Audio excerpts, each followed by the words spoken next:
Bismillahirrahmanirrahim. Assalamualaikum warahmatullahi wabarakatuh. Waalaikumsalam warahmatullahi wabarakatuh. Alhamdulillahirabbil alamin wassalatu wassalamu ala asyrofil anbiya'i wal mursalin wa ala alihi washabbihi ajmain.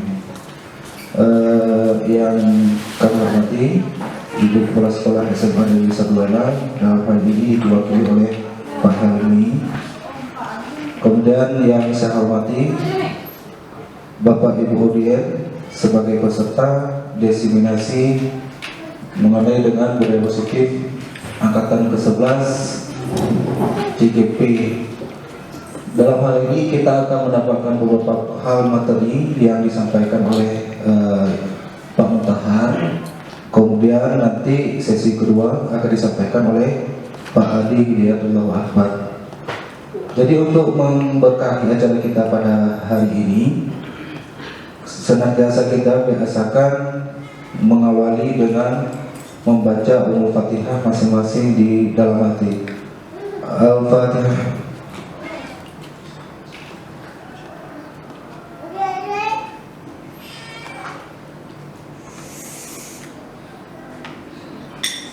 Amin. Nah, mungkin kita sebagai audiens dalam hal ini kita akan menyimak materi-materi penting yang akan disampaikan oleh dua guru JGP tersebut. Nah, mungkin dalam sebelumnya kita perlu membagikan semacam link dalam hal ini mengenai dengan pemahaman tentang paparan yang akan disampaikan pada hari ini. Nah, mungkin nanti kedua guru JGP ini akan membukakan sesi tanya jawab. Jadi silahkan Ibu Bapak memahami dulu, kemudian memberikan semacam harapan ataupun semacam pertanyaan. Nah, untuk selanjutnya kita meminta arahan atau bimbingan atau pembukaan yang akan disampaikan dalam hal ini diwakilkan oleh Pak Helmi. Kepada Pak Helmi kami persilakan.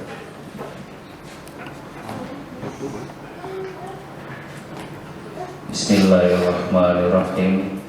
Rabbi shrah li sadri wa yassir li amri wahlul 'uqdatam min lisani yafqahu qawli. Assalamualaikum warahmatullahi wabarakatuh. Waalaikumsalam warahmatullahi wabarakatuh. Ya, terima kasih. Alhamdulillah. Alhamdulillahirabbil alamin wassalatu wassalamu ala asyrofil anbiya'i wal mursalin wa ala alihi wa ashabihi ajmain. Pertama-tama marilah kita sama-sama memanjatkan puji dan syukur kehadiran Allah Subhanahu wa taala atas berkat rahmat dan hidayahnya kita dapat hadir di ruang guru untuk kita sama-sama akan menyaksikan diseminasi yang akan dilakukan oleh rekan guru kita yang mengikuti pendidikan program guru penggerak angkatan ke-11. Salawat dan salam kita sanjungkan ke pangkuan alam Nabi Muhammad SAW yang telah membawa kita dari alam yang awalnya tidak mengenal yang namanya ilmu pendidikan ke alam yang penuh dengan ilmu pendidikan seperti yang kita rasakan pada saat ini. Kata-kata perhormatan saya kepada Ibu Wali Kelas, saya yang menyambung lidah beliau, kemudian untuk Bapak Ibu yang telah berhadir, kemudian untuk Bapak-Bapak yang menjadi pemateri nantinya di diseminasi yang akan kita laksanakan pada hari ini. Baik Bapak Ibu, jadi sebelum kita mulai acara diseminasi, saya akan memberikan sedikit wejangan-wejangan sehingga nanti saat kegiatan diseminasi berlangsung Bapak Ibu lebih semangat dalam mengikutinya. Nah, di sini nanti Bapak-bapak dari JGP angkatan 8, angkatan 11 itu akan membuat diseminasi yang berjudul tentang budaya positif. Di situ sangat banyak Bapak Ibu yang bisa kita ambil manfaatnya, apalagi terkhususkan dalam proses pembelajaran kita. Bagaimana kita nanti menghadapi anak-anak yang rentan dimaksud itu ya sikapnya ataupun tingkah lakunya itu tidak sesuai ekspektasi kita sebagai seorang guru. Kemudian Bapak Ibu juga jangan malu untuk bertanya ataupun mengungkapkan pendapat. Silakan Bapak Ibu, ya silakan bertanya dengan Bapak-bapak kita nanti yang akan menjadi materi. Silakan ditanyakan di mana keluhan Bapak Ibu, di mana kendala Bapak Ibu saat mengajarkan pembelajaran di dalam kelas. Nah itu silakan ditanyakan. Kemudian nanti Bapak-bapak pemateri nanti akan mencoba untuk memberikan solusi bagaimana langkah selanjutnya yang akan dilakukan. Nah itu saja saya rasa kata-kata dari saya. Secara resmi saya akan membuka kegiatan diseminasi budaya positif. Assalamualaikum warahmatullahi wabarakatuh. Waalaikumsalam warahmatullahi wabarakatuh. Terima kasih kepada Pak Helmi yang telah membuka acara agenda kita pada hari ini. Moga-moga acara kita pada hari ini lancar, aman dan tentram. Selanjutnya akan disampaikan materi oleh Pak Mutahar sebagai sesi pertama ya. Sesi pertama Pak Mutahar dalam hal ini beliau akan memberikan materi terhadap kita mengenai dengan budaya positif. Kepada Pak Mutahar kami persilakan.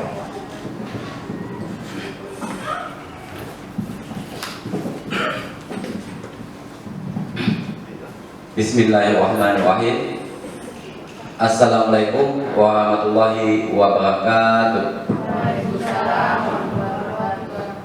Syukur alhamdulillah sama-sama kita panjatkan kehadirat Allah Subhanahu wa taala yang telah beri kesehatan, kesempatan sehingga kita semua dapat berhadir daripada acara diseminasi budaya positif.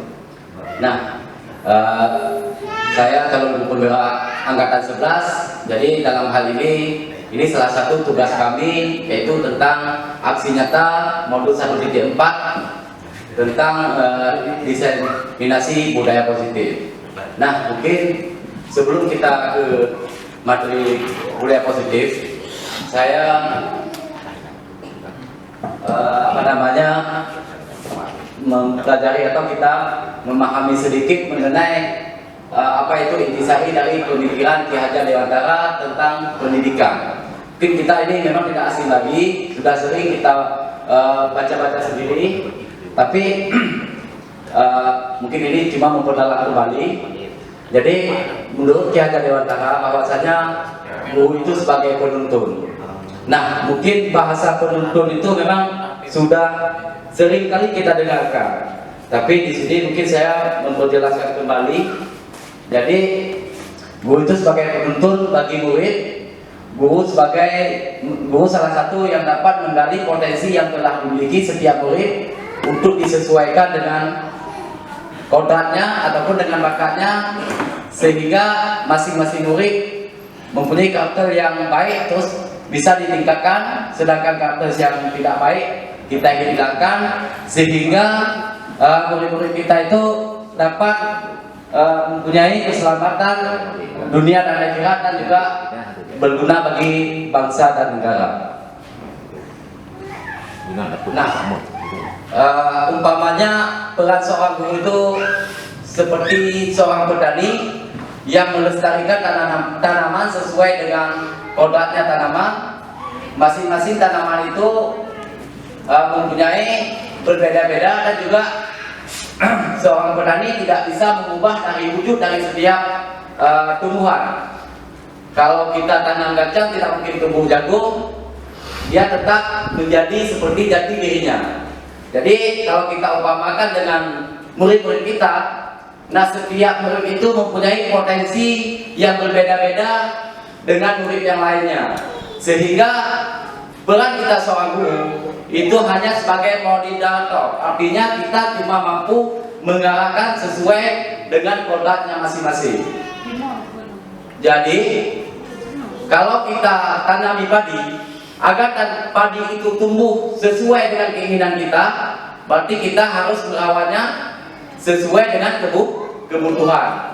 Misalnya kita beri buku ataupun memberikan air yang cukup, dan juga selalu kita rawat setiap harinya sehingga tanaman itu tumbuh sesuai dengan kodratnya. Begitu juga mungkin murid-murid kita, dia itu memang semua murid kita itu mempunyai potensi yang berbeda-beda, tapi kita harus mampu merawatnya sesuai dengan kompetensi ataupun kodratnya masing-masing. Salah satu lagi contohnya, kita umpamakan kita ini seorang pembuat kue. Nah, setiap kue itu kan dia beda-beda adukannya. Ada yang butuhnya 5 telur, ada yang butuhnya 3 telur. Jadi tidak sama. Begitu juga murid kita yang ada di sekolah kita, dia sesuai dengan kebutuhannya masing-masing. Jadi itulah yang disebut dengan pembelajaran berdiferensiasi. Selanjutnya apa itu kodrat alam dan kodrat taman? Kita sering dengar bahwasanya kalau banjir sudah kodrat alam. Ya, kodrat alam memang sudah misalnya tidak bisa sekolah karena banjir, kan sering kita dengar. Tapi pada intinya kodrat alam dan kodrat taman itu salah satu proses pembelajaran langsung. Guru harus memperhatikan kodrat alam dan kodrat taman yang ada pada anak, yang berkaitan dengan kondisi suatu daerah. Intinya dalam hal ini misalnya setiap anak itu dilahirkan dalam lingkungan yang berbeda, dia kan tidak sama, lingkungannya tidak sama. Nah, karakter anak itu terbentuknya yang pertama sekali diawali dengan pada lingkungan. Jadi kita harus melihat dulu kondisi lingkungannya seperti apa. Salah satu contohnya pendidikan ataupun anak yang ada di dalam peserta didik yang ada di sebelah timnya kodrat alam dan kodrat taman. Itu kodrat alamnya. Nah, kalau kodrat tamannya berkaitan dengan kondisi-kondisi kemajuan yang ada di lingkungan ataupun di negara kita. Nah, kita tidak mungkin lagi menggunakan metode-metode yang dulu dalam proses pembelajaran. Mengapa hal itu tidak boleh? Karena di saat kita mengajari sesuai dengan masih seperti metode-metode yang lama, mungkin anak-anak kita itu setelah mendapat ilmu dari kita, dia tidak mampu ataupun tidak lagi melakukannya, tidak sesuai lagi dengan kebutuhan yang dia butuhkan di lingkungan masyarakat. Nah, jadi kodrat taman itu adalah berkaitan dengan kemajuan suatu wilayah atau negara. Jadi peran seorang guru itu adalah belajar, murid itu sebagai pembelajar. Jadi kita sebagai guru harus betul-betul sadar dan harus senantiasa belajar untuk meningkatkan pengetahuan. Guru harus senang hati mendekati sang anak. Jadi di dalam kita mendidik anak itu, kita harus senang hati dulu, ya, senang hati mendekati sang anak ataupun sang murid, dan juga berhamba pada murid. Mungkin kata-kata berhamba ini kita tidak asing lagi kita dengar, ya. Arti daripada berhamba pada murid, kita mengedepankan keinginan murid, ya, mengedepankan keinginan murid, bukan lagi mengedepankan keinginan kita guru. Inilah yang disebut dengan berhamba pada murid. Tapi kalau metode yang dulu itu kan murid itu mengikuti keinginan kita, ya, murid itu mengikuti keinginan kita. Tapi dengan lahirnya kurikulum Merdeka tidak lagi sedemikian. Jadi kita harus mengikuti daripada keinginan murid. Itulah yang dikatakan dengan berhamba pada murid. Dan juga dengan senang hati. Mengapa demikian? Apapun yang kita lakukan, kita harus diawali dengan senang hati.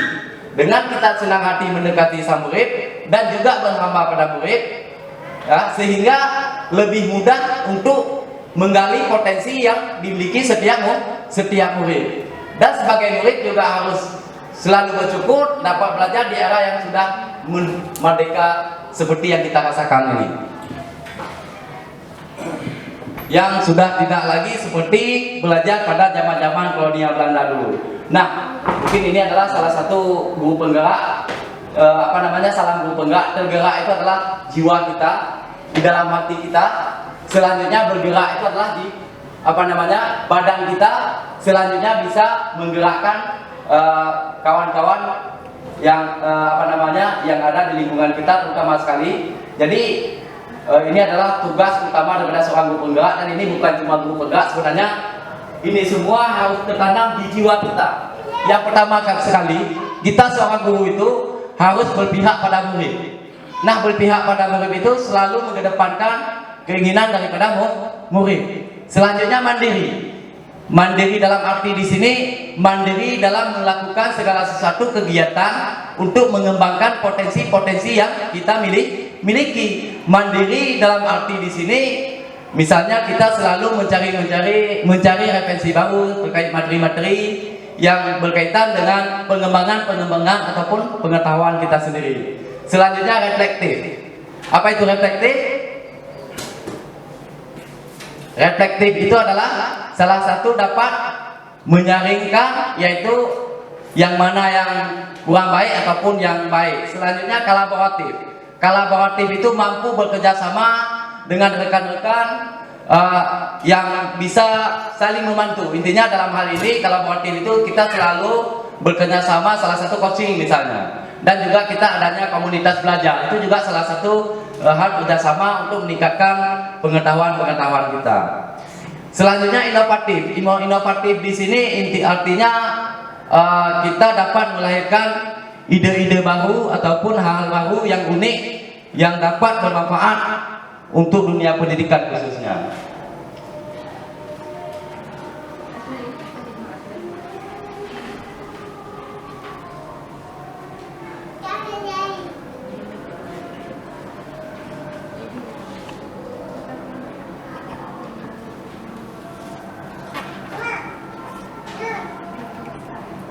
Nah, tadi moderator kami di sini memang pada hari ini yaitu sebenarnya judulnya tentang budaya positif. Mungkin Bapak Ibu sudah paham tentang apa itu budaya positif. Pak Juwai, budaya positif. Terima kasih Pak Tahap atas kesempatannya. Saya mungkin yang saya pahami budaya positif itu adalah di mana seorang guru harus membiasakan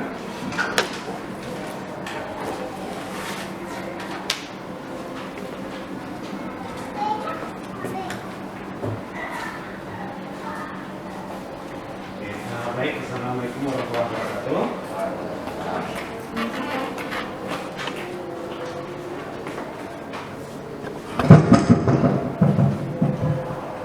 Assalamualaikum warahmatullahi wabarakatuh.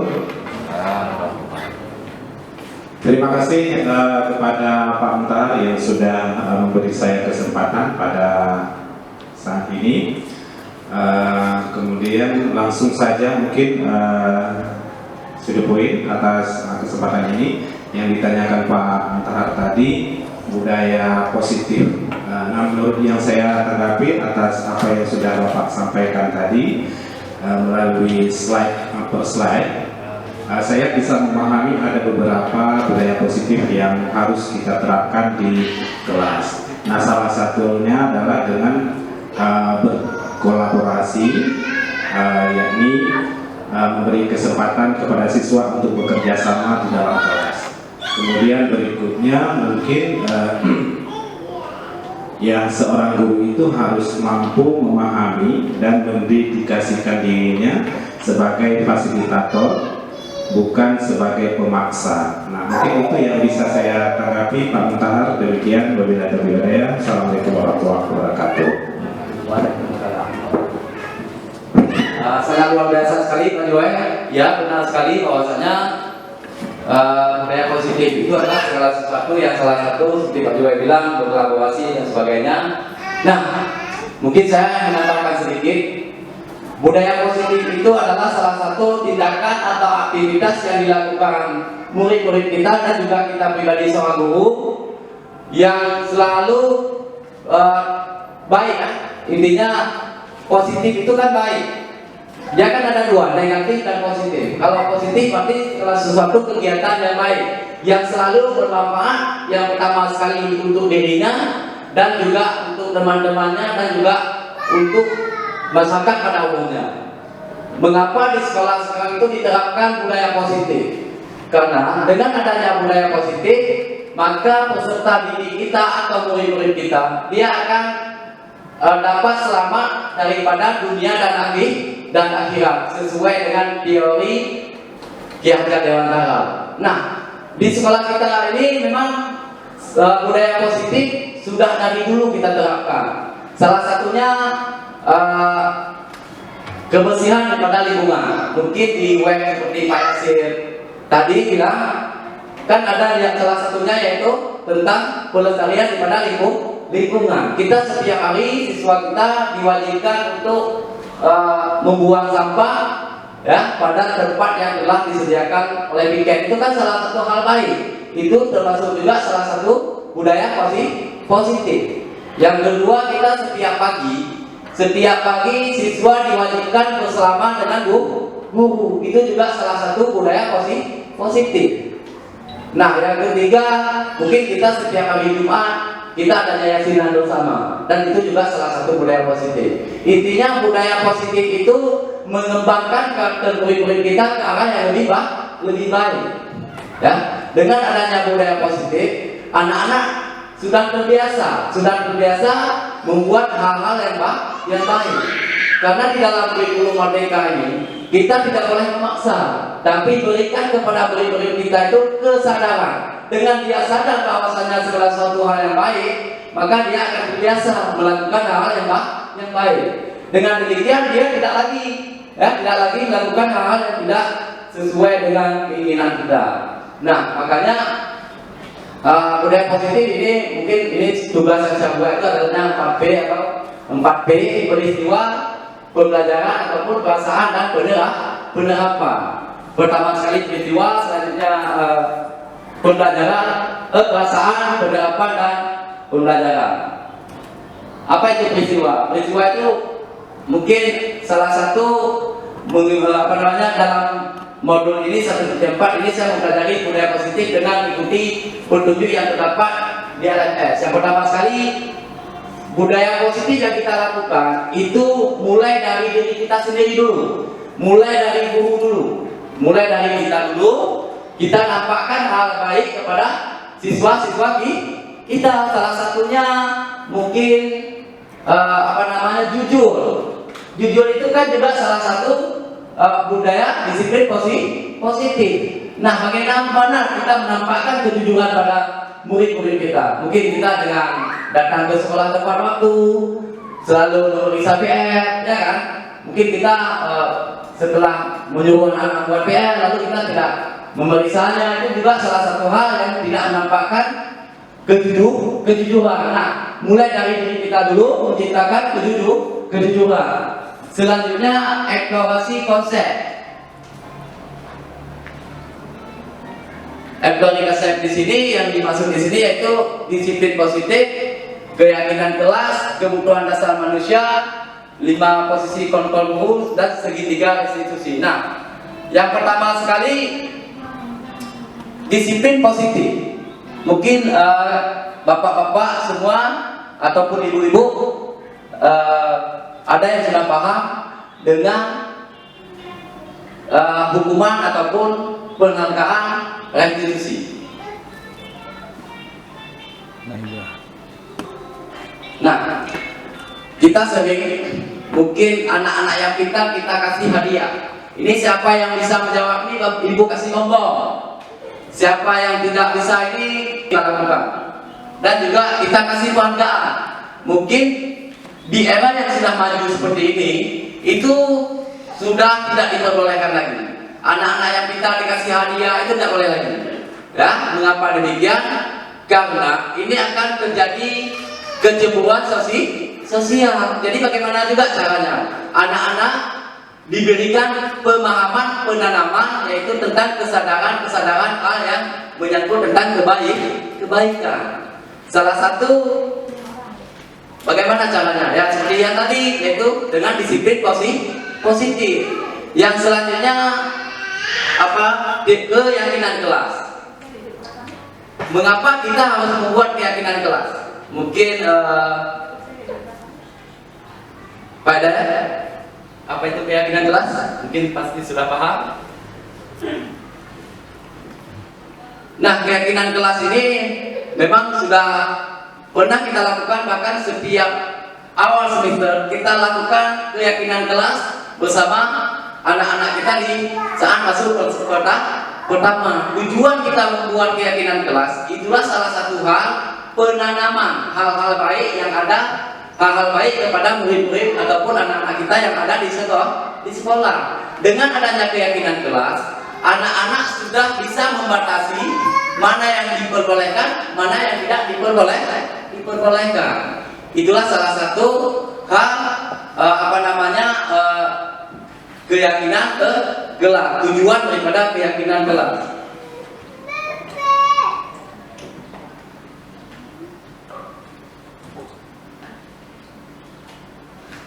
Jadi budaya positif itu memang sangat diperlukan untuk mewujudkan pendidikan yang berpihak pada murid. Itu intinya ya. Budaya positif itu tujuannya untuk mewujudkan pendidikan yang berpihak pada murid. Sebagai seorang pendidik, guru bertanggung jawab untuk mewujudkan budaya positif di sekolah. Kita sebagai guru itu tanggung jawab kita untuk mewujudkan budaya positif di sekolah. Agar dapat menciptakan budaya positif, kita harus memahami daripada konsep-konsep inti seperti penghargaan, posisi kontrol guru, pembuatan keyakinan sekolah ataupun keyakinan kelas. Ya, selanjutnya penerapan segitiga restitusi dalam penyelesaian masalah. Jadi apa itu penyelesaian restitusi atau segitiga restitusi? Segitiga restitusi di sini ini menyangkut penyelesaian permasalahan yang terjadi pada anak-anak di kita. Kan sering terjadinya pembulian atau semacam-macam sebagainya. Jadi masalah-masalah pada anak itu dia cara penyelesaiannya dengan segitiga restitusi. Dan tujuan daripada disiplin positif adalah untuk menanamkan motivasi yang ketiga pada murid agar mereka bisa mendapatkan pendidikan sesuai dengan mereka inginkan. Itu tujuannya. Jadi mereka tetap berperilaku baik dan melandaskan nilai-nilai kebajikan karena mereka ingin menjadi orang yang menjunjung tinggi nilai-nilai yang mereka hargai atau mencapai sesuatu tujuan yang diharapkan oleh bangsa dan negara. Jadi secara umum, disiplin positif itu adalah suatu pendekatan untuk menerapkan disiplin dari dalam diri anak tanpa hukuman dan hadiah. Jadi penerapan kedisiplinan ataupun penerapan disiplin positif itu kita tidak boleh mendekati atau menerapkan disiplin pada anak-anak kita dengan memberikan hadiah ataupun hukuman. Tapi kita memberikan kesadaran kepada anak bahwasanya ini yang boleh, ini yang tidak boleh, ini yang baik, ini yang kurang baik. Bukan lagi memberikan hadiah atau hukuman. Azan. Ini adalah salah satu memang ini tugas kami. Azan. Jadi setiap penyelesaian itu teori motivasi. Ada 3 perilaku manusia untuk meningkatkan motivasi dalam melakukan kegiatan. Yang pertama sekali arah dan keturunan elemen energi adalah ukuran dari intensitas atau dorongan. Seseorang dapat termotivasi menunjukkan usaha dan bekerja keras, namun kualitas usaha itu juga harus dipertimbangkan. Jadi teori motivasi ini sebagai teori intinya seseorang itu walaupun dia bekerja keras, tetapi hasilnya harus disesuaikan dengan kualitas yang ada. Juga dalam menjalankan peraturan ataupun keyakinan keras itu bila ada sesuatu permasalahan yang terjadi tindakan terhadap suatu pelanggaran pada umumnya terbentuk hukuman atau konsekuensi. Ini kan ini adalah salah satu teori-teori yang memang zaman dahulu digunakan. Jadi seorang penghukum bisa menggunakan hukuman fisik maupun verbal. Orang yang menjalankan posisi penghukum senantiasa mengatakan bahwa sekolah memerlukan sistem atau alat yang dapat lebih mendekatkan murid lebih dalam lagi. Guru yang menerapkan posisi penghukum akan berkata, "Patuhi aturan saya atau awas." Kan sering seperti ini yang kita lakukan. Ini adalah mungkin buku di saat kita masih sekolah dulu. Jadi kita harus dasarnya kita harus ketahui dulu apa kebutuhan daripada dasar daripada manusia. Jadi kebutuhan daripada dasar manusia itu yang pertama sekali dia butuh untuk bertahan hidup. Kebutuhan untuk dia bertahan hidup itu yang pertama sekali dia tempat tinggal. Yang kedua kasih sayang. Nah ini yang harus kita terapkan pada anak-anak kita. Kasih sayang dan rasa diterima. Jadi semua kita manusia ini harus ada rasa disayangi dan menyayangi.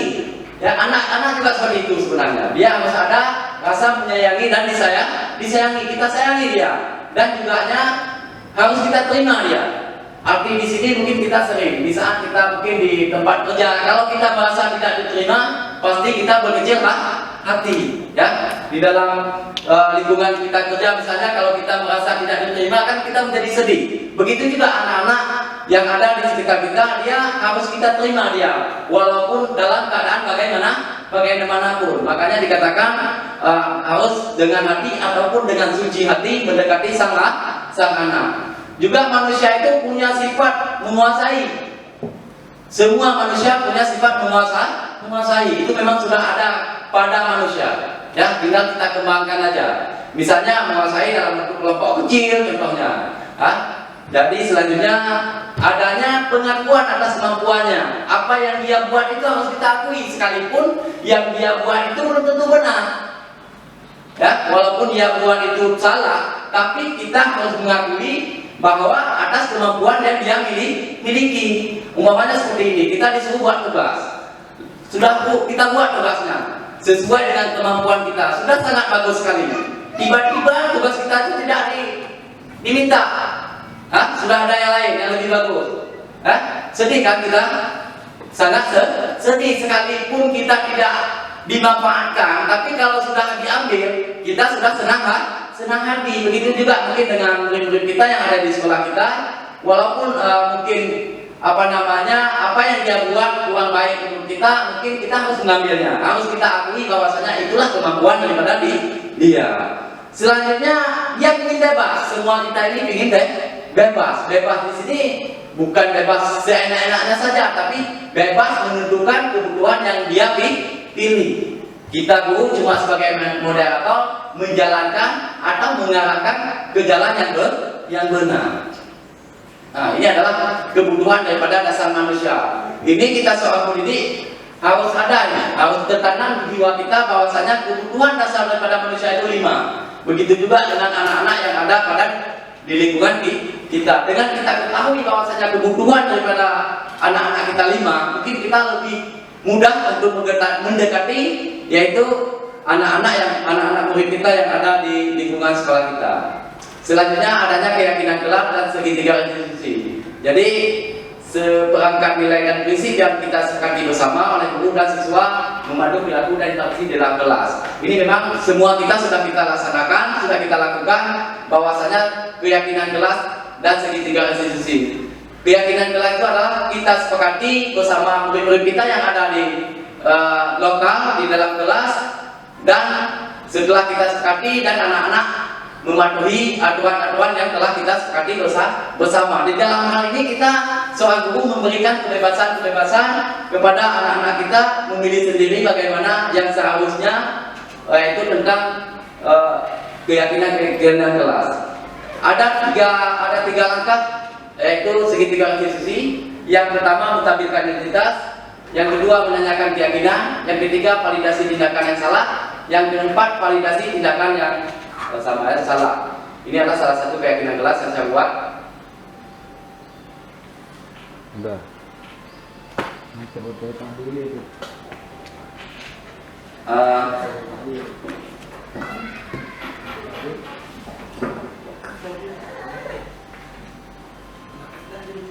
Jadi kita guru itu harus ada yang pertama sekali nilai kepada nilai ataupun berpihak pada murid, mandiri seperti yang saya katakan tadi. Selanjutnya reflektif, selanjutnya kolaboratif, inovatif. Guru harus mampu menemukan ide-ide ataupun gagasan baru tentang metode media ataupun dapat meningkatkan suasana pembelajaran yang berpusat pada anak. Selanjutnya kita seorang guru harus mampu menjadi menjadi pemimpin sekurang-kurangnya di dalam kita lingkungan pelajar kita. Mungkin Bapak Ibu ada yang ingin ditanyakan? Pak Andi.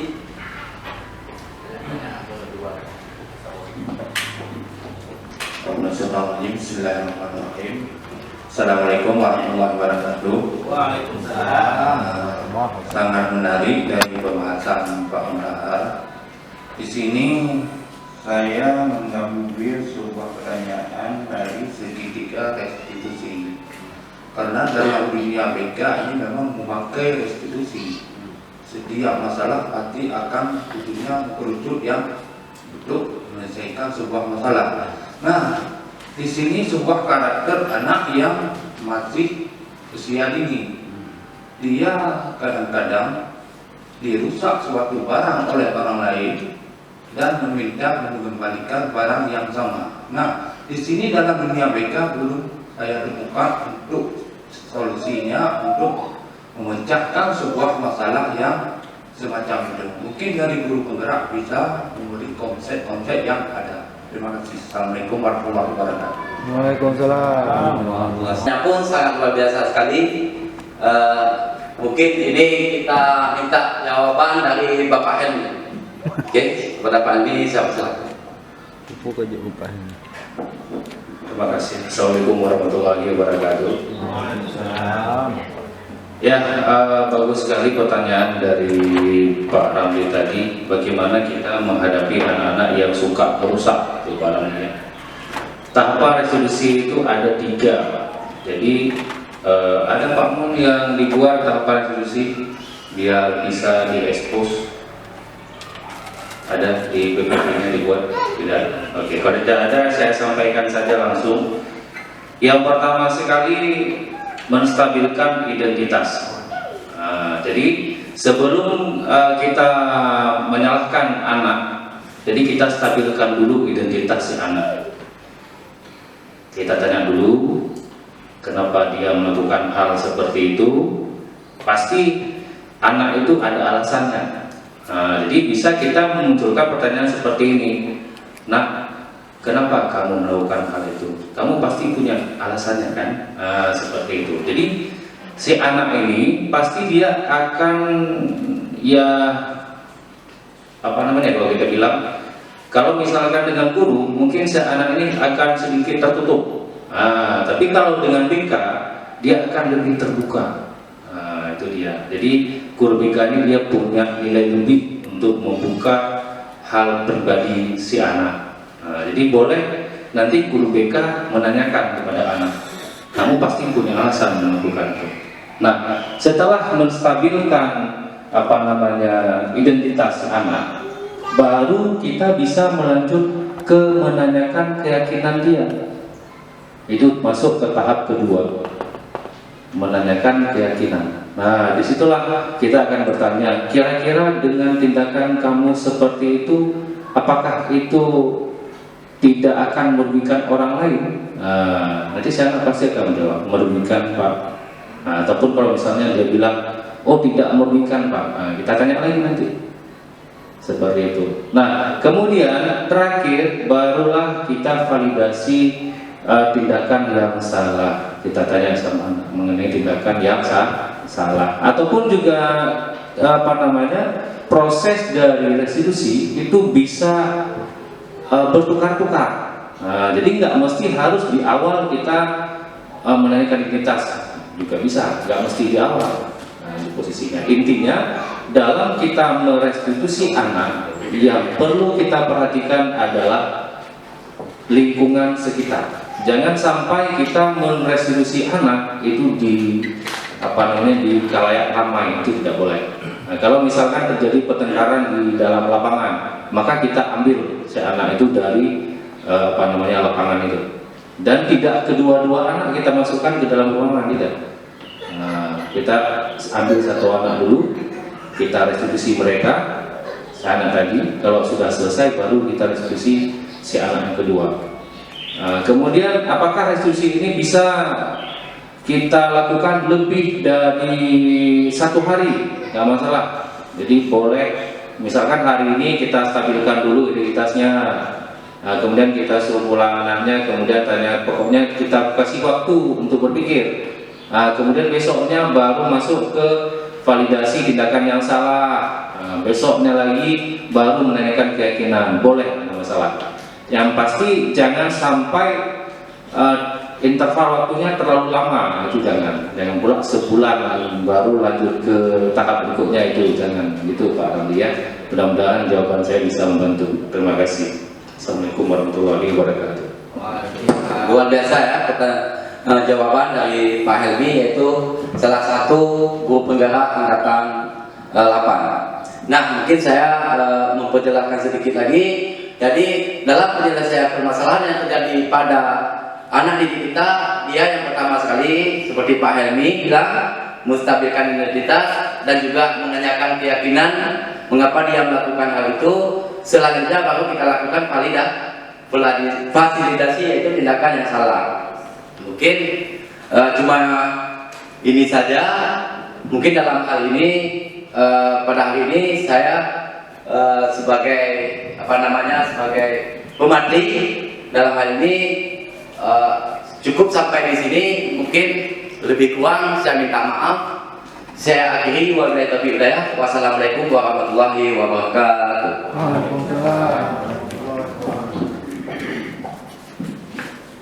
Baik, terima kasih, sangat luar biasa Pak Mutahar dalam hal memberikan materi kepada kita semua pada hari ini. Mudah-mudahan apa yang telah beliau sampaikan menjadi pembelajaran khususnya bagi kita semua, umumnya untuk kita praktekkan kepada peserta didik di lokal masing-masing. Mungkin kalau ada yang mau memperdalam ataupun memahami lebih lanjut, ini sama-sama nanti kita akan menjumpai Pak Mun dan belajar lagi lebih terhadap bagaimana sebenarnya menerapkan budaya positif yang benar di dalam lokal dan diwujudkan dengan keyakinan kelas. Nanti kita akan memperdalamkan lagi. Baik, selanjutnya pada sesi yang kedua nanti kita akan disampaikan materi oleh Pak Hadi Hidayatullah. Ini juga sama seperti layaknya Pak Mun, yaitu CGP Angkatan 11. Kepada Bapak Adi, kami silakan.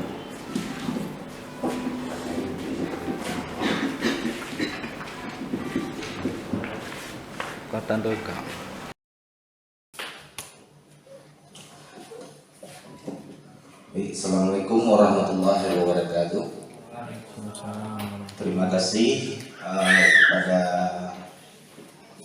Pak Esir yang telah berikan kesempatan. Sebelumnya saya ingin menyampaikan kata kehormatan pertama sekali kepada Ibu Nurhayani SPD MSI selaku Kepala Sekolah SMA Negeri 1 Wela, atau yang diwakili oleh Pak Helmi selaku staf di bagian kurikulum. Lalu tidak lupa juga kata-kata penghormatan terhadap semua wakil kepala sekolah. Lalu yang saya banggakan dan saya hormati rekan-rekan guru yang kiranya telah studi untuk menyisihkan waktu yang sangat berharga dalam mengikuti kegiatan kami pada hari ini, yaitu ini adalah bagian dari tugas kami dalam pendidikan guru penggerak angkatan 11, yaitu melakukan kegiatan diseminasi dalam modul budaya positif, di mana nantinya saya sendiri akan mencoba memaparkan beberapa poin penting ataupun ilmu yang telah kami dapatkan di pendidikan guru penggerak ini, yang mana kiranya nanti ilmu tersebut dapat kita gunakan atau kita terapkan bersama untuk membuat lingkungan sekolah kita menjadi lebih baik.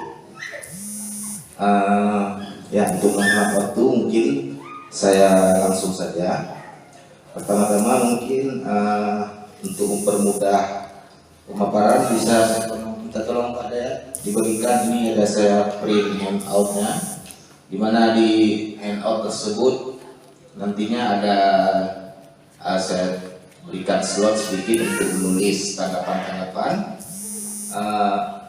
Ya, jadi mungkin sebelum saya langsung ke materinya di simulasi kita hari ini, saya terlebih dahulu sekali lagi ingin menyampaikan terima kasih sebesar-besarnya atas kehadiran dan kesempatan serta waktu Bapak Ibu yang telah hadir pada ruangan yang sederhana hari ini.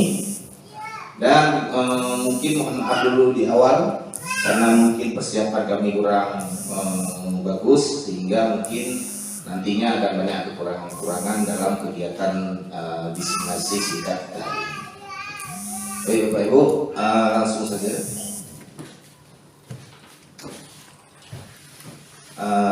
Dia judul kegiatan diseminasinya adalah diseminasi budaya positif.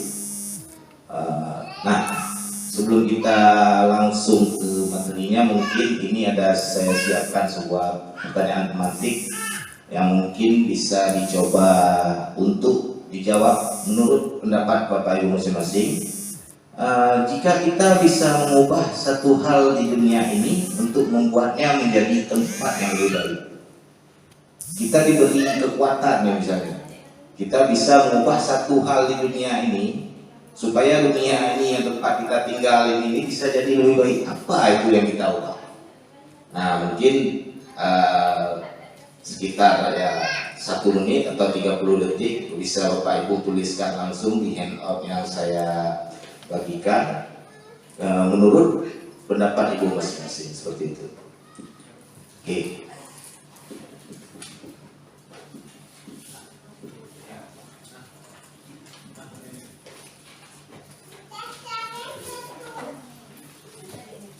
Baik, mungkin kalau ada kesulitan bisa ditanyakan Bapak Ibu untuk menjawab ini.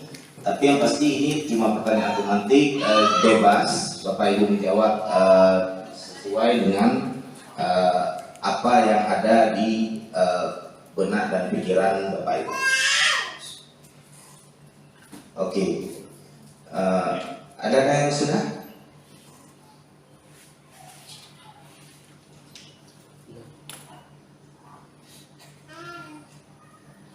Ya, waktunya kita tidak buru-buru karena memang daripada mungkin kita mengejar nanti tampilan slide ini, saya lebih ingin seandainya kegiatan diseminasi hari ini mungkin bisa meninggalkan kesan ataupun pengalaman berharga bagi Bapak Ibu kan.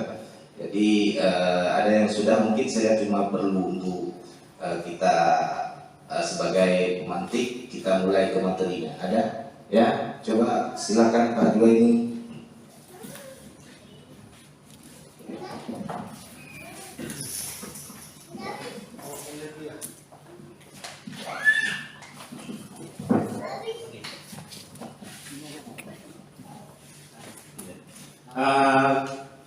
Berdasarkan pertanyaan tadi dari Pak Ade di daerah rumah bahwa apa yang bisa kita ubah.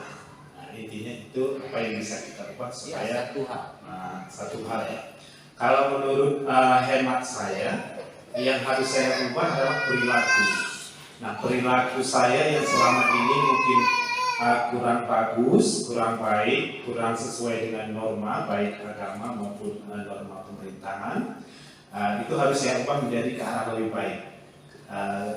Karena perilaku itu akan membawa dampak yang cukup besar dalam kehidupan saya, di mana itu akan menjadi saya orang yang lebih baik dari hari ini daripada kemarin.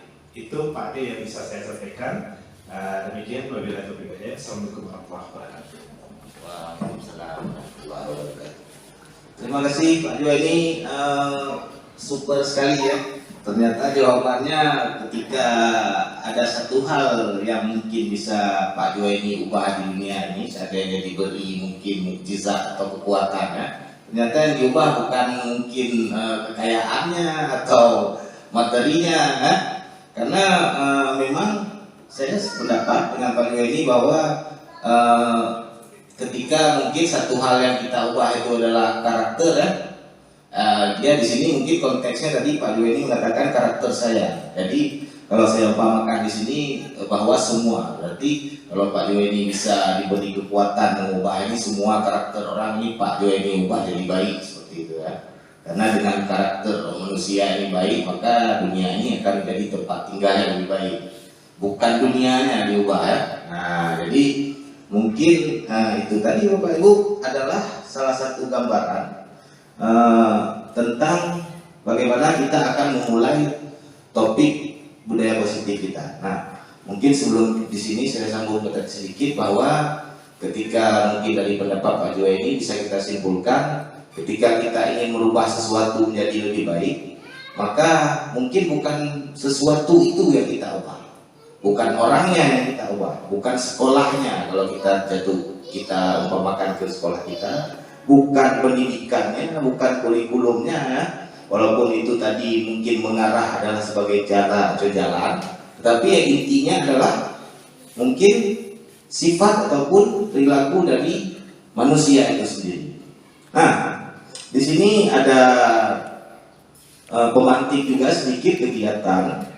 Nah, di mana mungkin seperti tadi saya minta waktunya sekitar 1 menit saja, walaupun mungkin tidak maksimal. Di sini ada sebuah kegiatan di mana ini untuk melihat nanti bagaimana motivasi seorang manusia, di mana cobalah buka Anda dan teman di rekan Anda dan Bapak Ibu ini bisa mencoba salah satu mengepalkan tangan, lalu yang satu lagi membujuk untuk membuka. Bayangkan di tangan itu ada sesuatu yang sangat berharga dan rekan Bapak Ibu ini membujuk untuk membuka genggaman itu. Nah, mungkin sekitar 1 menit aja ya, bisa dicontohkan mungkin oleh siapa? Pak Juweni dan Pak Ramli mungkin. Seperti itu ya. Coba Pak Ramli ini membujuk Pak Juweni untuk membuka tangannya dengan apa saja boleh. Boleh kan saya kasih uang, terserah caranya. Apakah nanti kita lihat Pak Juweni ini mau membuka genggamannya seperti itu. Caranya terserah. Apakah dipaksa ataupun dengan data-data. Mungkin bisa diarahkan gimana? Sekitar setengah menit saja. Coba Pak Ramli ini seolah-olah ingin mencoba berusaha membuka genggaman Pak Juweni ini. Apakah Pak Juweni ini mau seperti itu? Nah, dengan segala cara, boleh membujuk, menghardik, mengintimidasi, marahi boleh, menggoda, bahkan menawari uang boleh juga. Tapi kita lihat Pak Juweni ini mau buka atau tidak. Nah, sekitar ya setengah menit kita lihat. Ini kan nggak ada diskusi ya, tidak ada rekayasa. Kita lihat Pak Juweni ini mau buka atau tidak, ya kan? Nah, tanpa komunikasi sebelumnya kita lihat mau buka Pak Juweni membuka genggaman tangannya. Ini sepertinya menikmati Pak. Ya menikmati, tapi genggamannya itu masih tidak terbuka depannya ya. Nah, gimana Pak Ramli?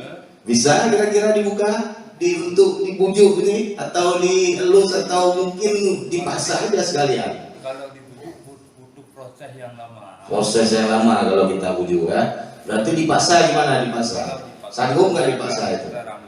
Yang ditakutkan cepat buka. Oke. Terima kasih Pak Ramli dan Pak Juweni. Nah, berarti kesimpulannya kita bisa melihat Bapak Ibu, Pak Juweni tidak mau membuka genggamannya kan? Nah, tadi kita lihat apakah Anda membuka kepala tangan Anda? Tidak. Apakah tadi kegiatan ini siapa yang memegang kendali untuk kontrol membuka atau menutup? Tadi yang menutup tangannya Pak Juweni ketika disuruh buka. Yang kontrol tangan itu siapa? Pak Juweni. Walaupun tadi Pak Ramli membujuk, mau dipaksa, walaupun Pak Ramli mengatakan kalau dibujuk butuh cara lama, kalau mungkin cara kasar bisa saja, tapi nanti ya takutnya jadi berantem berdua. Nah, seperti itu. Itu cukup jelas. Lalu kita lanjut ke teori kontrol, di mana dari dasar pembicaraan kita tentang kegiatan tadi bahwa ada ilusi ini guru mengontrol murid. Ketika tadi Pak Ramli ingin membuka genggaman itu seolah-olah merasa yakin bisa. Nah, tapi kan sebenarnya yang punya tangan itu Pak Juwaini. Walaupun Pak Ramli ini membujuk, menghati, memarahi, tetapi tetap saja yang punya kuasa membuka genggaman itu tetap adalah Pak Juwaini sendiri. Nah, ini ilusi bahwa kita mengontrol murid ini salah. Kita tidak bisa mengontrol murid. Seolah-olah jadi mungkin ya kita sering beranggapan bahwa ya mungkin dalam kegiatan kita sehari ini kenapa muridnya tidak dikontrol di kelas, guru tidak bisa mengontrol muridnya ada tenang. Memang guru kita tidak bisa mengontrol murid. Kenapa? Karena memang tiap murid ini dan kita sendiri adalah individu yang berbeda. Kita punya niat, keinginan dan tindakan masing-masing yang kita inginkan. Lalu ilusi selanjutnya bahwa semua muatan positif ketika kita memuji siswa ataupun memberi penguatan itu efektif dan bermanfaat. Contoh seperti tadi ketika dengan sesi 1 Pak Muntahar telah memberikan contoh, ketika kita bilang kepada siswa, kalian kalau bisa mengerjakan ini dengan baik, ibu berikan hadiah uang. Itu positif kan? Tapi apakah itu positif, efektif dan bermanfaat? Seperti itu. Nah, lalu ilusi bahwa kritik dan membuat orang merasa bersalah dapat menguatkan karakter. Nah, ini juga sering terjadi ketika kita mungkin mendidik anak-anak kita membuat mereka bersalah. Jadi seperti misalnya, ini memang gara-gara kamu ini. Nah, gara-gara kamu ini kelas ini jadi ribut atau seperti itu. Ini adalah menyalahkan. Nah, lalu yang selanjutnya adalah ilusi bahwa orang dewasa memiliki hak untuk memaksa. Nah, ini yang paling umum dan memang mau tidak mau, suka tidak suka, ini memang sudah lazim terjadi, di mana kita beranggapan karena kita guru, kita bisa memaksa siswa untuk melakukan apa yang kita inginkan. Oke. Nah, selanjutnya kita ke makna disiplin, di mana untuk menciptakan lingkungan positif, salah satu strategi yang perlu kita tinjau adalah penerapan disiplin di sekolah kita. Apakah sudah efektif? Nah, ini kita masing-masing tentunya sudah bisa menjawab. Lalu apakah sesungguhnya arti dari disiplin itu sendiri? Jadi mungkin kita sendiri guru ini masing-masing kita punya pandangan yang mungkin berbeda terkait apa itu disiplin. Apa kaitannya dengan nilai-nilai kebajikan? Nilai kebaikan ya? Nah, oke, mari kita bahas makna disiplin dan nilai kebajikan universal ini secara sedikit. Nah, sebelumnya mari kita tanyakan ke diri kita sendiri, bagaimana kita berperilaku? Mengapa kita melakukan segala sesuatu? Apa yang kita lakukan? Apakah karena ada dorongan dari lingkungan atau dorongan lain? Terkadang kita melakukan sesuatu karena kita menghindari rasa sakit atau ketidaknyamanan. Pernahkah Anda melakukan sesuatu untuk mendapat pujian, untuk mendapat hadiah? Apa lagi kira-kira alasan orang melakukan sesuatu? Tentu saja sangat banyak. Nah, mungkin sebelum tadi kita lebih dalam, saya ingin sedikit menyampaikan filosofi pendidikan dari Ki Hajar Dewantara, di mana ini terkait dengan budaya positif, yaitu kata disiplin, di mana Ki Hajar Dewantara menyatakan di mana ada kemerdekaan, disitulah harus ada disiplin yang kuat. Sungguh pun disiplin itu bersifat self-disiplin, yaitu kita sendiri yang mewajibkan kita dengan sekeras-kerasnya, tapi itu sama saja. Sebab jikalau kita tidak cakap melakukan self-disiplin, disiplin diri, wajiblah penguasa lain mendisiplin diri kita. Dan peraturan demikian itulah harus ada di dalam suasana yang merdeka. Makanya kenapa kita dalam bernegara, bermasyarakat, mungkin di sekolah, ada peraturan-peraturan yang mengikat. Kenapa? Karena memang setiap manusia itu walaupun dia bisa mendisiplinkan dirinya, kita kembali, terutama kita mungkin adalah umat Islam, tetap ada manusia yang silap ataupun lupa, sehingga perlu peraturan-peraturan untuk mengikat tadi sifat khilaf manusia itu. Nah, ini yang tadi saya katakan bahwa di handout itu ada saya sediakan slot untuk menulis sedikit. Mungkin bisa dijawab Pak Ibu sekitar 1 menit. Sebagai seorang pendidik, saat Anda perlu hadir di suatu pelatihan, maksud pelatihan di kegiatan kita hari ini aja. Bapak Ibu hadir di sini hari ini, motivasi apa yang mendasari tindakan Bapak Ibu? Apakah Bapak Ibu hadir karena tidak ingin ditegur? Contoh, mungkin ini nanti takutnya ditegur kalau nggak ada hadir, ditegur oleh Bu Kepala Sekolah. Kenapa nggak hadir nih di kegiatan Pak Adi Mokabong? Mungkin itu alasannya. Atau Anda ingin dilihat dan dipuji. Maksudnya, wah yang hadir di sini baik ya, nolong kawan gitu. Apa itu alasannya Anda hadir di sini? Atau memang Anda ingin menjadi pembelajar semacam hayat, di mana maksudnya tadi Bapak Ibu hadir di sini itu karena memang ingin cari ilmu sedikit, belajar lah istilahnya. Nah, sehingga Bapak Ibu itu akan jadi teladan bagi murid dan guru-guru lain. Oke, di bawahnya manakah motivasi yang paling kuat? Mungkin bisa dipilih satu, atau kalau kira-kira ada motivasi lain silahkan bisa ditulis Bapak Ibu di lembaran yang sudah saya bagikan. Oke. Nah, mungkin jika sudah menjawab tadi pertanyaan itu sedikit, tidak banyak, mungkin sekitar 30 detik, ada sambungannya pertanyaan lagi. Bila di sekolah kita ini tidak ada aturan yang memberikan surat teguran bagi karyawan, contoh ada mungkin rekan kita yang sering terlambat atau memang jarang ke sekolah, tidak pernah ditegur, sedangkan kita ini selalu rajin tapi nggak pernah dikasih penghargaan. Apakah dengan kejadian seperti itu kita akan tetap berperilaku baik tadi, tetap hadir tepat waktu, walaupun tadi ada kawan kita mungkin telat hadir selalu, nggak datang ke sekolah, dia nggak pernah ditegur? Apakah itu akan membuat kita berubah? Nah, jika memang berubah, apa alasan? Seperti itu, mungkin bisa dijawab. Nah, ditulis saja. Nah, arah pertanyaan tadi adalah bahwa perilaku manusia ini memiliki 3 motivasi, yaitu yang pertama, biasanya manusia ini bertindak untuk menghindari ketidaknyamanan. Tajak ala kemudi, akema, anak-anak, tidak nyamanan ya, atau hukuman seperti itu. Untuk mendapatkan imbalan atau penghargaan orang lain, seperti tadi kepada tajak kemudi, supaya ya, itu motivasinya kan. Ini simpel saja. Oke, dan atau ada satu lagi untuk menjadi orang yang mereka inginkan dan menghargai diri sendiri dengan nilai-nilai yang mereka percaya. Nah, ini terkait dengan di wilayah kita seperti itu. Nah, lalu dilanjutkan lagi untuk pemahaman lebih dalam. Sebagai seorang guru, waktu Bapak Ibu hadir di kelas tepat waktu, sebabnya apa? Kenapa Bapak Ibu mau hadir tepat waktu? Apakah hadir tepat waktu supaya jangan dimarahi ke kepala sekolah? Itu motivasinya. Apakah ingin dapat pujian dari kepala sekolah atau atasan atau rekan-rekan lain supaya dapat imbalan mungkin jadi guru prestasi?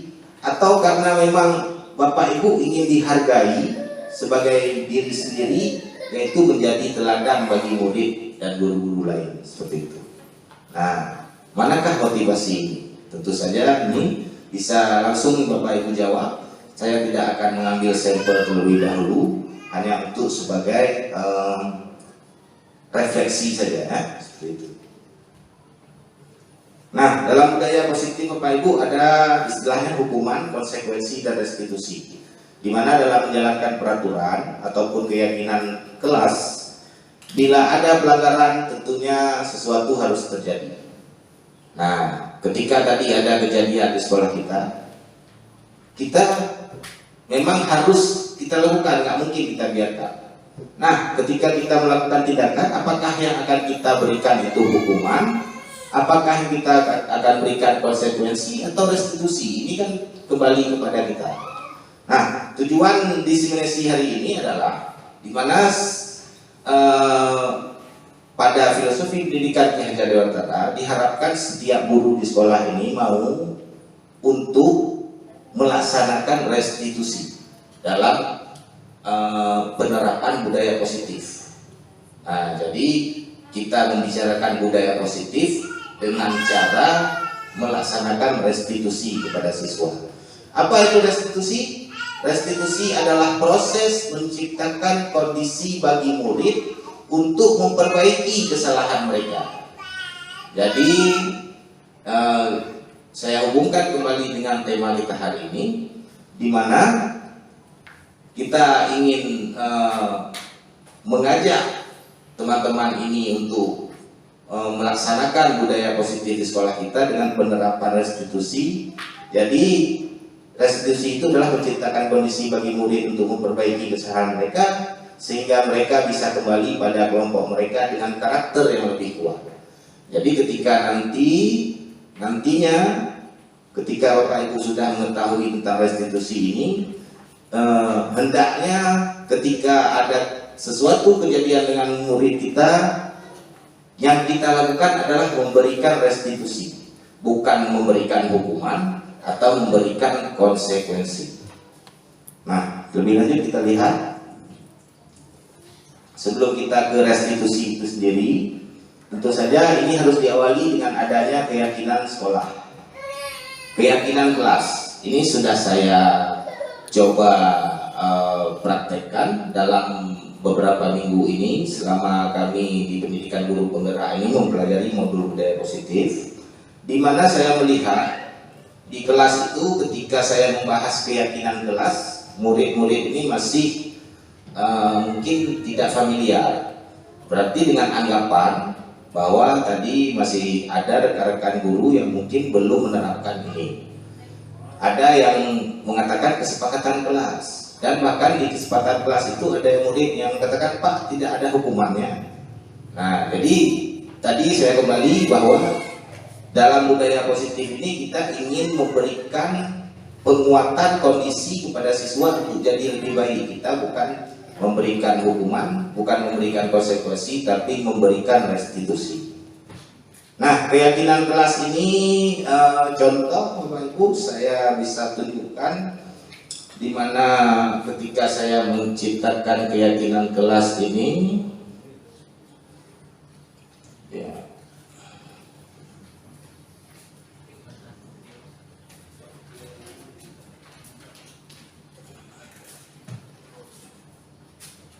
oke. Nah, ini di kelas 11 Portut Barin. Oke, itu ada tahapannya. Bagaimana pembentukan keyakinan kelas yang nanti sebentar lagi akan saya tampilkan. Oke, ini proses ketika saya melaksanakan membentuk keyakinan kelas di kelas 12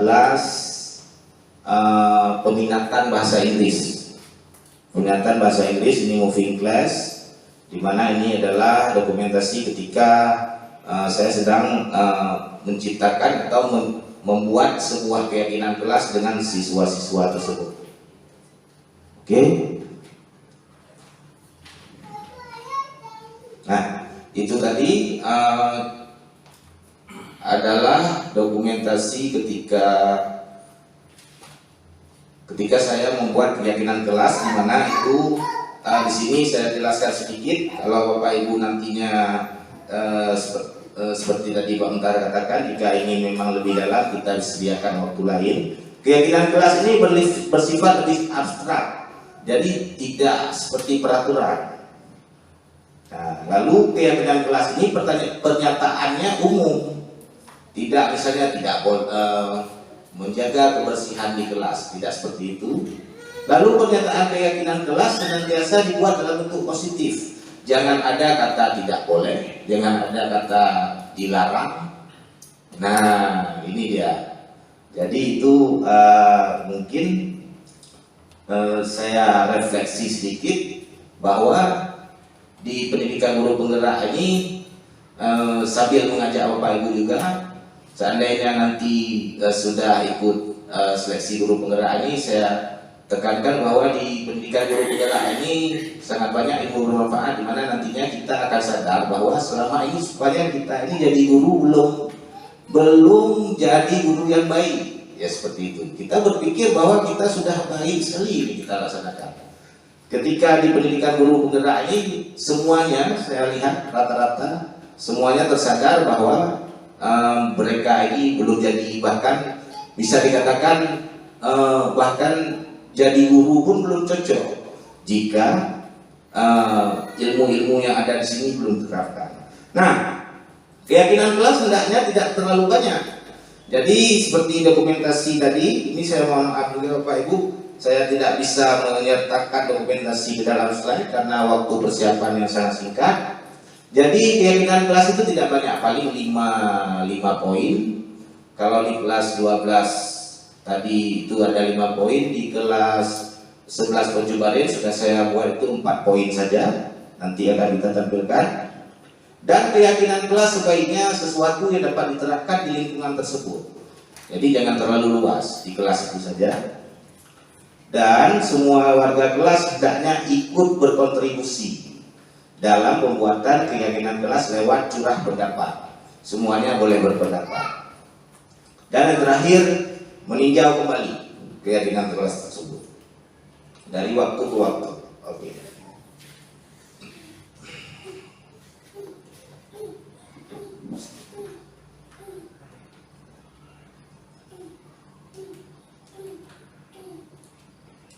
Nah, ini dia prosedurnya. Jika Bapak Ibu nantinya ingin buat keyakinan kelas, ini nggak mesti di awal Bapak Ibu. Kalaupun ini saya Pak gimana nih, udah masuk materi 2 materi nggak masalah. Karena memang membuat keyakinan kelas ini dia memang bagusnya di awal, tetapi jika sudah terlambat boleh kita buat belakangan, nggak apa-apa. Karena tadi tujuan kita adalah menerapkan budaya positif di sekolah ini. Kapan saja waktunya, baik itu terlambat atau mulai dari sekarang, itu tidak terlepas dari semua itu. Nah, pertama adalah mempersilahkan semua murid, kita mungkin ambil lingkup kecil saja di kelas, bercurah pendapat tentang peraturan yang perlu disepakati, lalu mencatat semua masukan itu di papan tulis agar bisa terlihat. Nah, susunlah keyakinan kelas sesuai prosedur dari kalimat negatif jadi positif. Jadi saya beberkan secara singkat saja. Pertama, kita suruh atau kita minta siswa tulis dulu peraturan yang sudah kalian tahu. Tidak boleh datang terlambat, tidak boleh main HP di kelas, tidak boleh tidur di kelas. Nah, dari kalimat itu, kalimat yang sudah siswa tulis itu, siswa berikan pendapatnya, lalu kita ajak mereka ubah kalimat itu. Bisa. Saya sudah coba, siswa ini bisa. Contoh, coba jangan terlambat. Coba kalian ubah kalimat itu, jangan pakai kata jangan. Lalu mereka bilang datang tepat waktu. Oke, udah bagus. Berarti jangan ada kata jangan. Nggak boleh. Tidak. Kita hapus itu. Contoh, jangan berlari di kelas atau koridor, berjalanlah di kelas. Nah, oke. Tinjau kembali. Jika masih banyak pernyataan yang seperti peraturan di kelas itu ada, maka itu akan kita ubah untuk menemukan nilai kebajikannya. Kalau tadi sudah kita ubah, contoh hadir tepat waktu, kita tanya ke siswa, hadir tepat waktu itu kalau dalam nilai kebajikan itu arahnya kemana? Oh, itu arahnya Pak ke disiplin. Nah, yang nilai kebajikan ini pastinya dia semuanya sama. Mau dia Islam, Kristen, orang pasti sepakat nilai-nilai kebaikan ini ada poin-poinnya. Kebajikan, kejujuran, kejujuran, disiplin, tanggung jawab, itu adalah nilai-nilai kebajikan. Nah, kita tinggal tadi mengubah kalimat tersebut, memasukkannya ke dalam nilai kebajikan yang mana. Oke. Setelah itu, setelah siswa tahu contoh, oh Pak tadi hadir tepat waktu itu nilai kebaikannya disiplin. Nah, mereka sudah tahu, itu yang harus kita beritahu ke mereka dulu. Oh, itu disiplin. Nah, setelah itu barulah kalimat tadi itu kita ajak mereka kembali untuk membuatnya lebih mudah untuk diingat dan lebih tidak mengikuti satu orang siswa. Contoh, oh Pak, hadir di kelas, misalnya contoh Bapak Ibu masuk di kelas itu jam 10, hadir jam 10, nggak apa-apa, seperti itu aja, jam 10 pas. Nah, jadi itu tadi sekilas, mungkin kita lanjut.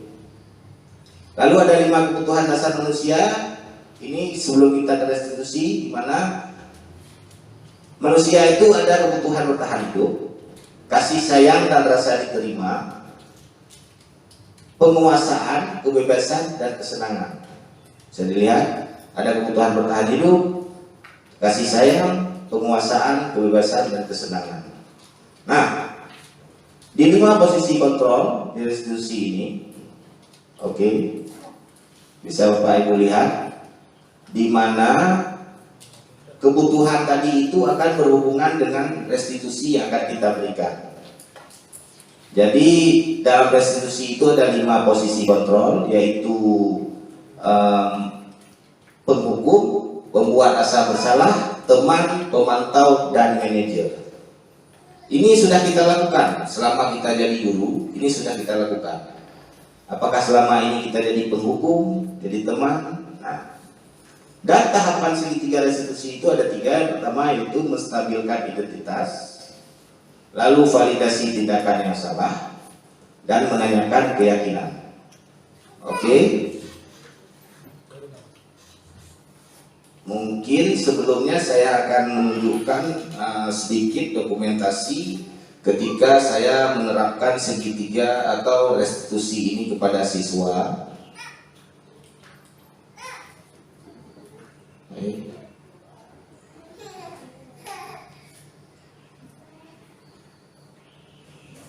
Nah, ini contohnya Bapak Ibu, mungkin tadi sudah diberikan pengetahuan sedikit oleh rekan kita Pak Helmi sebagai rekan bergerak, bahwa ketika kita melakukan restitusi ini usahakan jangan di depan umum, Pak Helmi ya. Jadi kita harus membawa siswa itu seprivasi mungkin, mau pakai ruang BK atau ruang kita pribadi terserah, yang jelas tidak di depan umum. Ini ketika saya merestitusi Rahmat Yatim, siswa kelas 12, di mana dia datang terlambat sekitar setengah jam setelah jam 8, dan bisa dilihat mungkin ini kurang jelas tampilannya, di celananya itu robek ya. Jadi pertama gara-gara telat menjalar ke hal lain. Nah, oke. Di mana tadi dalam ketika melakukan restitusi ini saya ulangi kembali. Kita akan melakukan pertama langkahnya menstabilkan identitas. Nah, menstabilkan identitas, contoh kalimat yang saya tanyakan waktu itu, bahwa apakah kamu sadar kesalahan yang kamu lakukan? Seperti itu. Ya Pak, saya tahu Pak, saya datang terlambat. Oke, kenapa kamu nggak boleh datang terlambat misalnya? Ya karena saya sebagai seorang siswa seharusnya datang jam 8. Nah, lalu validasi tindakan yang salah, di mana kita menanyakan, kamu kenapa datangnya terlambat? Waktu itu saya mencoba melakukan validasi ini dengan pertanyaan yang simpel, dan menanyakan ini tidak sekedar alasannya saja. Kita harus tahu asal penyebabnya serta rangkaian kejadiannya seperti itu, sehingga kita tahu betul-betul kenapa siswa itu melakukan kesalahan, apa alasannya. Ada siswa yang nggak mau jujur, ini tergantung teknik kita menggalinya. Dan yang terakhir, langkah yang terakhir adalah menanyakan keyakinan. Maksudnya kita tanya, kita bisa contoh, kita berikan pertanyaan, menurut kamu datang terlambat itu baik atau tidak? Nah, ini adalah contoh menanyakan keyakinannya. Waktu itu saya menanyakan ke Ahmad Yatin, menurut kamu pakai celana robek seperti itu gimana? Maksudnya hebat, bagus, keren, atau gimana? Jadi dia jujur bahwa keyakinan dia ini suka pakai celana seperti itu, dan saya rasa itu mungkin keyakinannya karena dia yakin pakai celana seperti itu keren ya, nampak ya bandel lah sedikit seperti itu. Jadi ini kita sudah tahu keyakinannya, tidak serta-merta kita memberikan solusi berdasarkan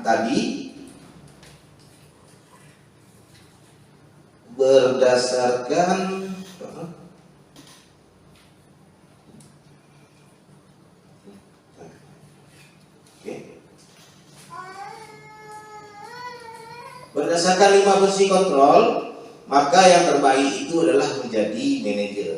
Kita tidak kasih solusi, tapi kita coba kasih pertanyaan supaya dia bisa cari solusi sendiri, memberikan solusi sendiri. Itu yang baiknya. Jadi seperti dokumentasi yang saya tampilkan tadi, mungkin akan saya berikan satu lagi dokumentasinya, ada beberapa. Ini ketika saya ini ada videonya ketika di pagi itu, ketika kita menyambut siswa datang, ini dengan kasus yang sama, yaitu terlambat. Oke. Nah, ini juga ada satu lagi, saat itu tetap kasusnya tadi sama, terlambat, di mana saya mencoba memberikan restitusi dengan posisi kontrol sebagai seorang manajer. Saya memberikan pertanyaan yang menggali solusi dari mereka sendiri. Nah, contohnya seperti dokumentasi yang baru saya tampilkan, dia berkata, saya telat tidur tadi malam, lalu telat bangun tadi, tidur di rumah kawan. Nah, kira-kira kalau misalnya kita tidur di rumah kawan itu gimana supaya kita tidak telat? Nah, itu pertanyaan yang saya berikan, sehingga dia bisa bilang, oh nanti saya pasang alarm. Oke, itu adalah solusi yang dia berikan, dan itu adalah contoh salah satu penerapan restitusi dalam budaya positif, penerapan budaya positif. Oke. Nah, mungkin untuk kesimpulannya dari presentasi saya atau kegiatan destinasi ini adalah keseimbangan antara penerapan aturan dan empati dalam penerapan budaya positif di lingkungan pendidikan sangatlah penting. Sikap yang sangat tegas, kaku, kurang empati, dan hukuman yang tidak fleksibel harus dihindari. Dan dengan pendekatan yang lebih empati dan fleksibel, penerapan budaya positif dapat terlaksana dengan baik, sehingga lingkungan sekolah dapat menjadi tempat yang lebih mendukung bagi siswa untuk belajar dan berkembang sambil tetap menghormati aturan yang ada.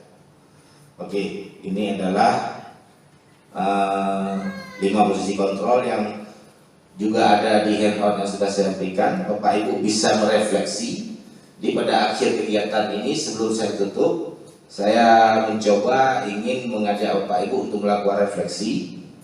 Selama ini di rumah dan di sekolah, di tempat kerja kita, sebenarnya kita ini sering di posisi kontrol yang mana? Apakah sebagai penghukum? Kalau di rumah biasanya jadi apa kita? Dengan anak-anak kita atau dengan saudara, adik kakak kita, itu kita biasanya sebagai apa? Dan di sekolah biasanya sebagai apa kita mengambil posisi kontrol ini? Nah, setelah itu mungkin nanti setelah dicoba dijawab, apakah saya berbeda menghadapi anak atau keponakan dengan menghadapi murid saya? Mungkin di rumah Bapak Ibu lebih sering jadi penghukum, atau di rumah lebih sering jadi teman, tapi di sekolah malah jadi penghukum. Mungkin di rumah sering jadi pemantau, tapi di sekolah malah jadi penghukum, seperti itu. Nah, Oke, mengapa berbeda? Itu bisa kita lakukan refleksi selaku kita adalah guru-guru hebat yang memang di sekolah kita ini insya Allah sampai saat ini kita masih terus melakukan perubahan-perubahan ke arah lebih baik, sehingga nantinya refleksi tersebut bisa kita jadikan sebagai pengalaman untuk melakukan tindakan yang lebih baik lagi. Baik, terima kasih banyak yang sebesar-besarnya atas perhatian Bapak Ibu dalam kegiatan diseminasi ini. Akhir kata, saya mewakili rekan-rekan calon guru penggerak serta dari teman-teman lainnya di pendidikan guru penggerak mengucapkan terima kasih sebesarnya atas segala perhatian dan partisipasinya. Atas kekurangan dalam kegiatan ini saya mohon maaf yang sebesar-besarnya, dan sekali lagi terima kasih terkhususnya kepada Ibu Kepala Sekolah Ibu Nurhayani SPD BSD yang mewakili Pak Geda Helmi yang telah memberikan kesempatan bagi kami untuk melakukan atau melaksanakan kegiatan ini di sekolah kita yang kita cintai ini. Akhir kalam, saya akhiri dengan wallahu a'lam bishawab. Assalamualaikum warahmatullahi wabarakatuh.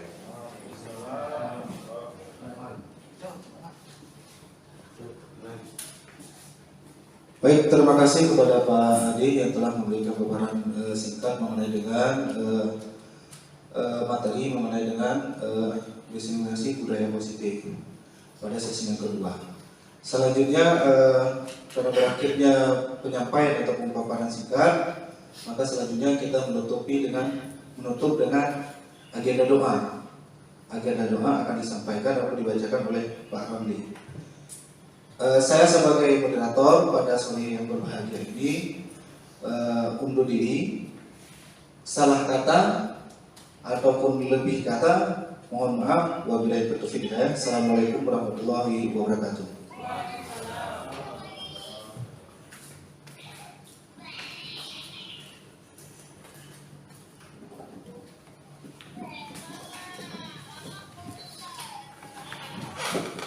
Assalamualaikum warahmatullahi wabarakatuh. A'udzubillahi minasyaitonir rajim. Bismillahirrahmanirrahim. Alhamdulillahirabbil alamin hamdan wa majidah.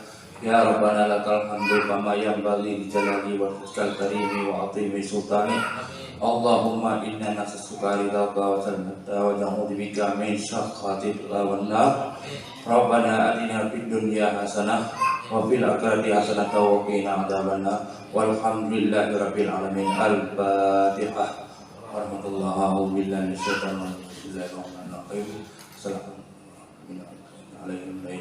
wabarakatuh.